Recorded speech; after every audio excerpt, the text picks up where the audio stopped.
उस तत्व का नाम पड़ा नारायण। नारायण जगत का कारण तत्व है। उस नारायण के श्रीमुख से आया है, इसलिए कुछ एक भक्त लोग इन्हें नारायणीयम भी कहते हैं। यह नारायण आगम है। भगवान नारायण के श्रीमुख से सबसे पहले ब्रह्मा को प्राप्त हुआ। भगवता आगतम, भगवता मुखात् आगतम भागवतम श्रिया युक्तः भगवतः तेन वा ताभ्याम आगतम, उन दोनों से आया हुआ, अकेले नहीं, भगवान श्री के साथ युक्त है। श्रिया युक्तः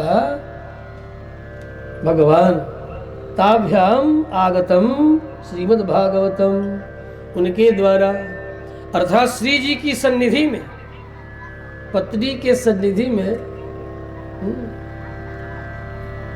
चलती नहीं है किसी की, चलती है। पत्नी बगल में हो तो डींगे नहीं चलेंगे, हेकड़ी भी नहीं चलेगा। है? कुछ का कुछ कहोगे सेकंड में वो प्रतिवाद करेगी, खबरदार कहीं और बोलना, मेरे सामने नहीं। हाँ, कहती हो कि नहीं? कहती हो ना?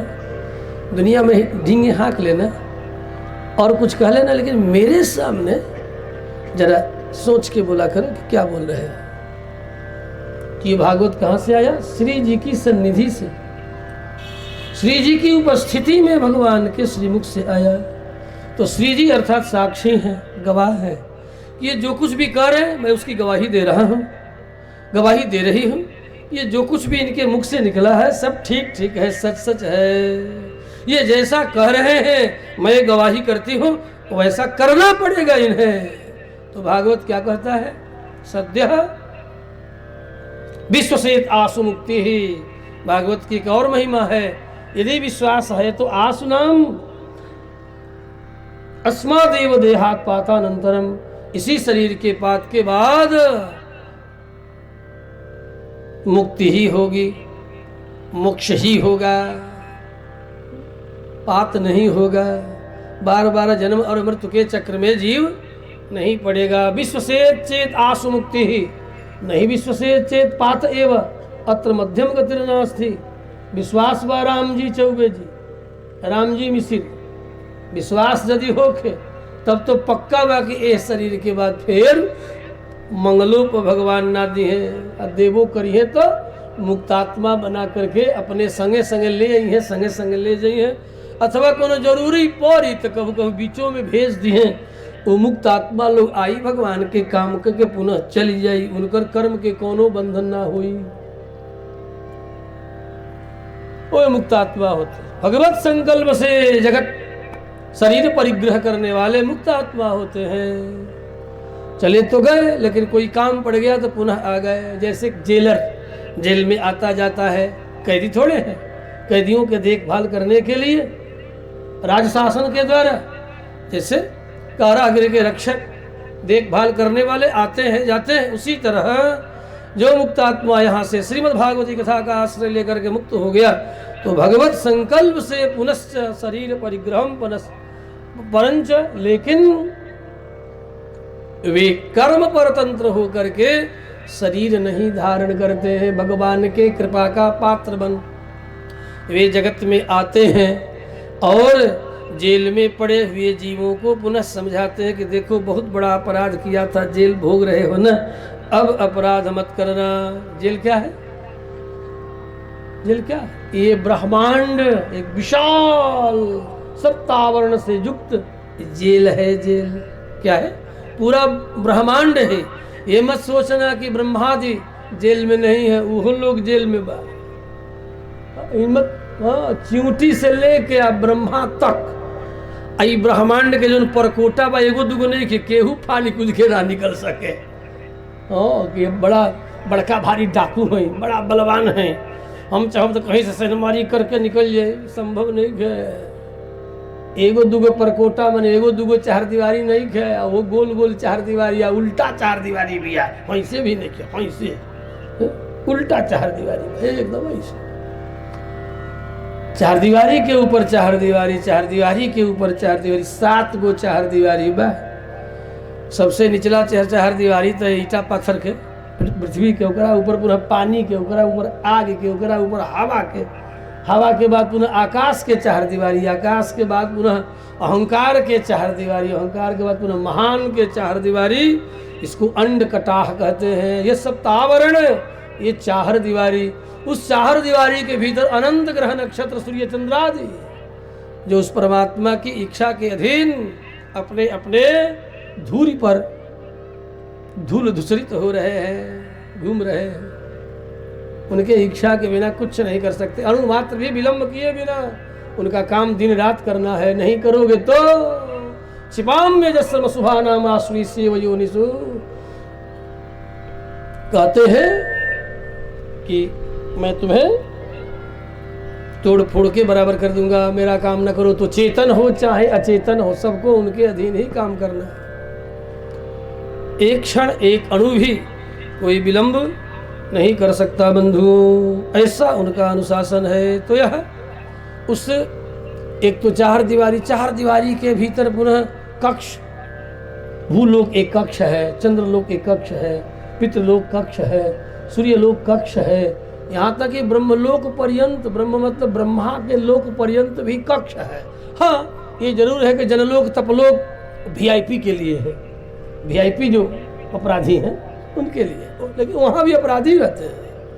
ये मत सोचना कि मुक्त आत्मा वहाँ रहता है। जनलोक में भी हाँ थोड़ा वीआईपी है, वेरी वेरी इंपॉर्टेंट है, अपराधी है, हाँ अपराधी।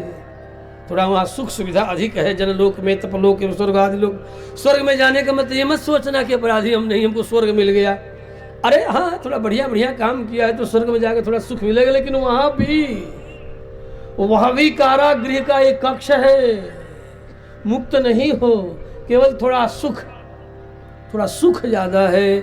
उस जेल में कुछ सुख ज़्यादा है। और देख लो पृथ्वी पर ही मनुष्य बना दिए गए तो कुछ सुख अधिक है, अपनी बुद्धि और विवेक के अनुसार भी कुछ सुख संचय कर सकते हैं। और वह यदि कुकुर सियार बना दिहल गई है, यही जे कुकुर सियार आ ओकरो से नीच नाली के कीड़ा, तो सोची कि कितना दुख बा। ए पृथ्वी लोक पर ही ई भगवान की कुल जेल है। जेल के भीतर जितना कुल शरीरवा है तो जेले है, शरीरवो जेले है। हमार तो हर शौक ही ना कि हमारे शरीर में जेल ना, हमारो जेले है। लेकिन भगवान कहते देखा अब तारा जी भाई यही काम बा, तारा जी माँ ई काम करत रहब तो तारा के शरीर रूपी जेल से हो सकेला कि हम मुक्त कर दे। बाकी हमारी काम तारा करे के बड़ी कौन काम बा, कहा गांव गांव में जा करके भागवत सुनावल कर। जेल है, जेल में पड़े और उनकी आज्ञा के अधीन, उनकी इच्छा के अधीन, उनके संकल्प के अधीन ये कार्य करने कराने की प्रेरणा वे भरते रहते हैं, वे करते रहते हैं, भरते रहते हैं। इसलिए ही कहा गया है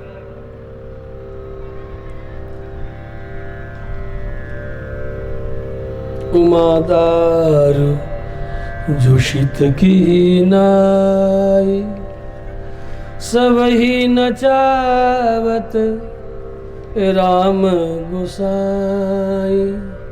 उमादार जोशित की नाई, सबही नचावत राम गोसाई। राम सूत्रधर अंतर्यामी, राम सूत्रधर अंतर्यामी,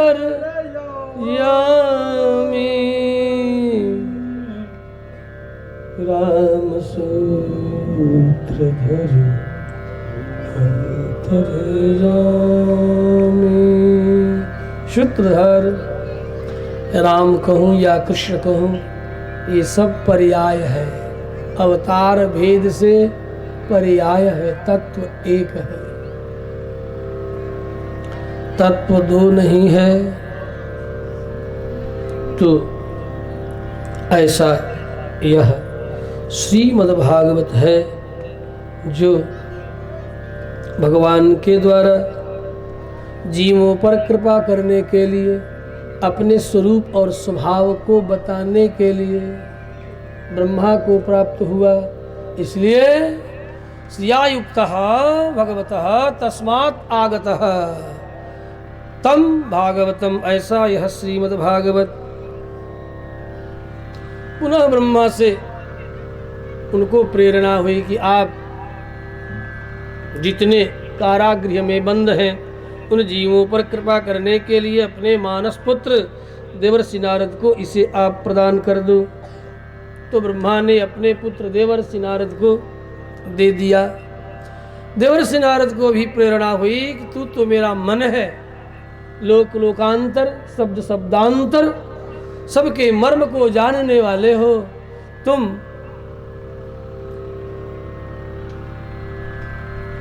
ज्ञान कला अवतार चतुर्विंशत अवतारों में 24 अवतारों में एक ज्ञान कला अवतार बादरायण सरस्वती के तट पर निवास करने वाले कृष्ण द्वैपायन को हे देवर्षि ऐसी प्रेरणा हुई, ये भागवत उन्हें जा करके सुना दो। पुनः वेदव्यास को प्रेरणा हुई कि आप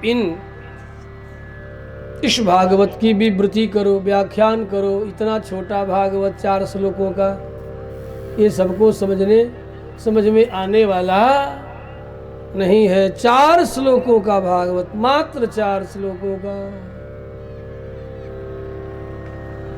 ये सबको समझ में नहीं आने को। इसलिए तुम मेरे चरित्रों के माध्यम से और मेरे भक्तों के चरित्र के माध्यम से इस भागवत का व्याख्यान करो और व्याख्यान करके अपने पुत्र जो परम विरक्त अनावृत, इसका आवरण भंग हो गया है माइक, ऐसे अपने पुत्र सुखदेव को प्रदान कर दो।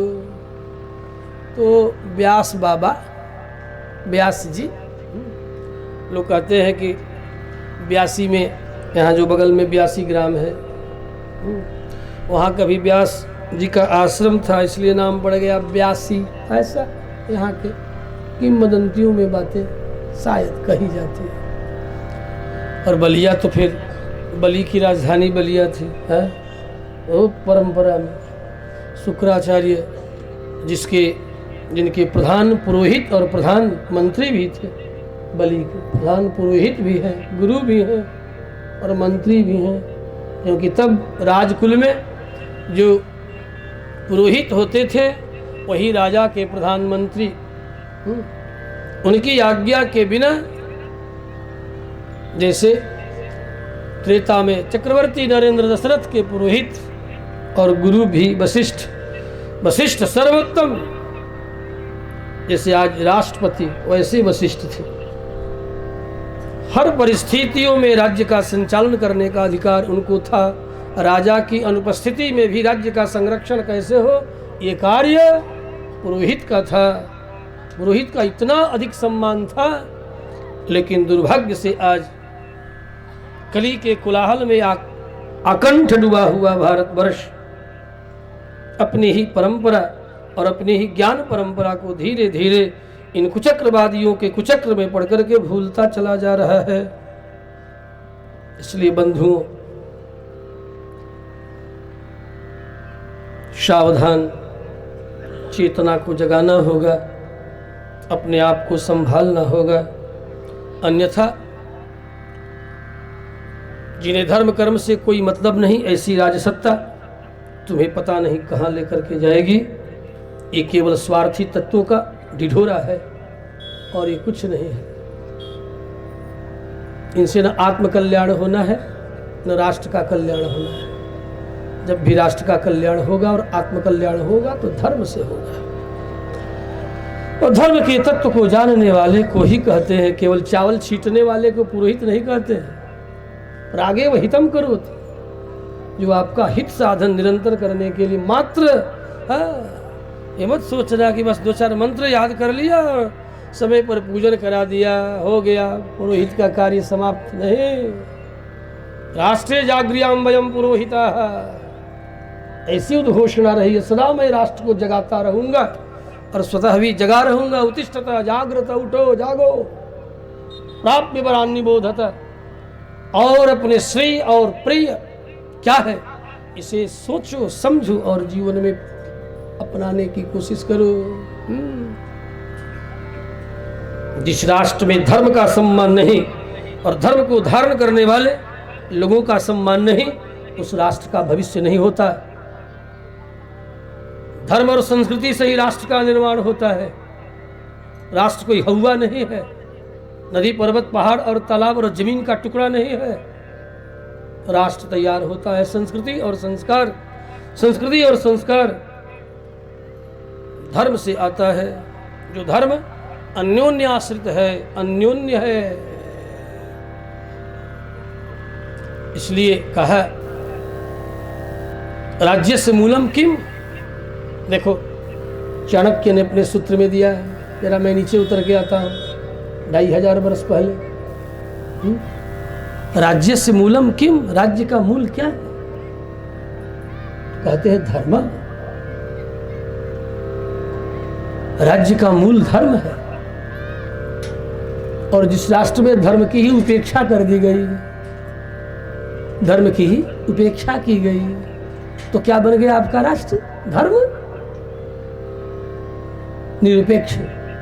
अब उपेक्षा शब्द नहीं जोड़ा, लेकिन उसका भाव यही, धर्म को उपेक्षा ही किया गया। हाँ। अब थोड़ा बुद्धिमान लोग थे और कुछ धर्मनिष्ठ लोग, संपूर्णानंद जैसे लोग इस पर डट करके विरोध किया।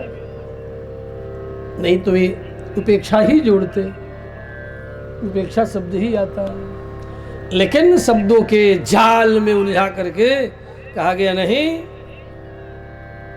सेकुलर। अब पता नहीं अंग्रेजी का ये सेकुलर क्या बोलता है, वो जाने।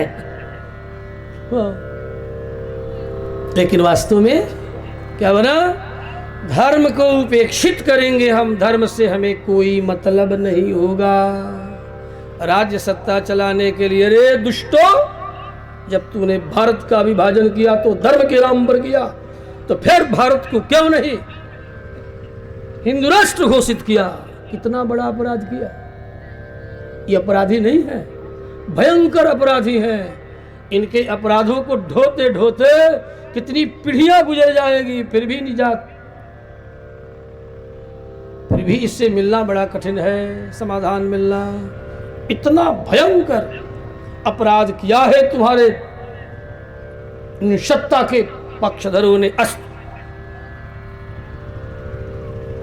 सदा से भारतीय सत्ता का नियामक, राज सत्ता का नियामक कौन रहा है? ज्ञान विज्ञान से युक्त पुरोहित का मतलब, आज पुरोहित शब्द रूढ़ हो गया, आज की परिस्थितियों के अनुसार वैसा अर्थ ग्रहण कर लिया। ऐसा अर्थ नहीं था। पुरोहित का मतलब होता था राष्ट्र, राष्ट्रपिता, राष्ट्रपति, सर्वोच्च सत्ता। पुरोहित का मतलब सर्वोच्च सत्ता, धर्म की जो सर्वोच्च सत्ता, ये सत्ता की भी सर्वोच्च सत्ता का नाम पुरोहित था। तभी दोनों हाथ उठा के कहा करते थे राष्ट्र जागृयाम, मैं राष्ट्र को सोने नहीं दूंगा, सदा जगाए रखते थे। क्यों? कहीं ये राजा रजोगुण से युक्त प्रजा का अहित न कर बैठे।